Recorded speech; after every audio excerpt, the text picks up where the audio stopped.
یہ کہتے ہیں یہ بھی آفر کویسچن تھا کہ میں ایک ٹیچر ہوں ایک اسکول میں، جب بچے غیر حاضر ہوتے ہیں تو ہم غیر حاضری لگاتے ہیں، لیکن ہماری مینجمنٹ یہ کہتی ہے اسکول کی کہ 80% حاضری یا 90%، انہوں نے کچھ لکھا تھا میرے ذہن سے نکلا کہ یہ تو ہمیں کم از کم ضرور شو کرنی ہے ورنہ اسکول کا امیج خراب ہوتا ہے، لہذا اگر کوئی بچہ غیر حاضر بھی ہو آپ اس کی حاضریاں لگا دیا کریں تاکہ ہمارا امیج خراب نہ ہو۔ اب یہ ٹیچر کہتے ہیں کہ یہ ایک جھوٹ لکھنا، ایک امانت میں خیانت، میں مینجمنٹ کی بات مان کے لکھوں یا نہ لکھوں، کیا حکم شرع ہوگا؟ دیکھیں یقینی سی بات ہے کہ جھوٹ تو ہے، غلط ہے،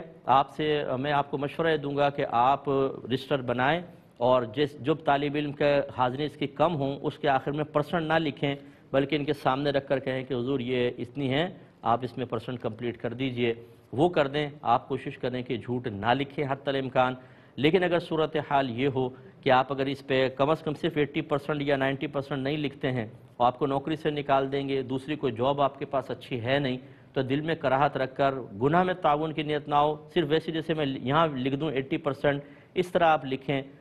کہ کوئی مطلب گناہ میں تعاون کی نیت نہ کریں۔ اللہ تعالیٰ آپ سے امید ہے کہ درگزر فرمائے گا۔ مینجمنٹ کو کچھ خدا کا خوف دلائیں۔ اسی طرح بچوں کے وہ چھٹیاں کر رہے ہیں، جو چھٹی کرے گا وہ کیا پڑھے گا، جو کیا پڑھے گا وہ کیا ایگزام دے گا، وہ آگے چل کے ملک کو کیسے سنبھالے گا، لیکن یہ اپنے اسکول کے امیج بنانے کے چکر میں ایسے نکمے بچوں کی حاضریاں پوری کر کے اور ان کو اچھے نمبر دے کر اور ان کو ثابت کرتے ہیں ڈگریاں دے کر کہ یہ اس قابل ہے کہ ملک کی باغ دوڑ ان کے حوالے کر دی جائے۔